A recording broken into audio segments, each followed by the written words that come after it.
નડિયાદ શહેરમાં સોમવારે મોડી રાત્રે અચાનક વાતાવરણમાં પલટો આવ્યો હતો। ભારે પવન અને વીજળીના ચમકારાઓ સાથે ધોધમાર વરસાદ વરસતા શહેરના અનેક વિસ્તારોમાં પાણી ભરાવાની સ્થિતિ સર્જાઈ હતી।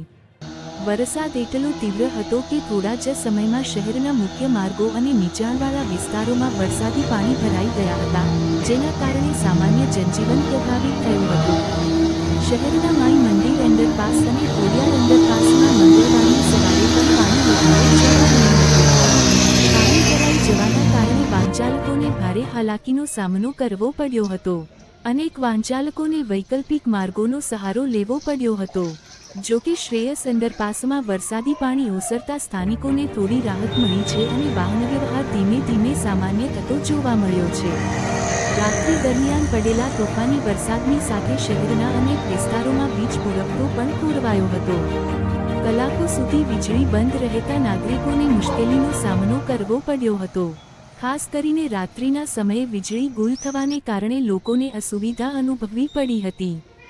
બીજી તરફ નડિયાદ શહેરમાં ચાલી રહેલા વિકાસકામો વચ્ચે વરસાદે નવી સમસ્યાઓ ઊભી કરી છે।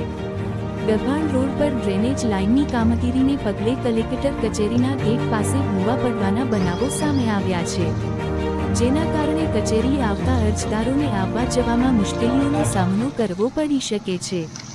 શહેરમાં એક તરફ વિકાસના કામો ચાલી રહ્યા છે તો બીજી તરફ વરસાદી પાણીના નિકાલની સમસ્યા ફરી એકવાર સામે આવી છે। નાગરિકો દ્વારા તંત્ર પાસે વરસાદી પાણીના ઝડપી નિકાલ, અંડરપાસમાં ભરાયેલું પાણી દૂર કરવા અને રસ્તાઓ પર પડેલા ભૂવાઓ અંગે તાત્કાલિક કામગીરી કરવાની માંગ કરવામાં આવી રહી છે। હાલમાં તંત્ર દ્વારા પરિસ્થિતિ પર નજર રાખવામાં આવી રહી છે। નગરજનોને પાણી ભરાયેલા માર્ગો અને અંડરપાસમાંથી પસાર ન થવા તેમજ સાવચેતી રાખવા અપીલ કરવામાં આવી છે।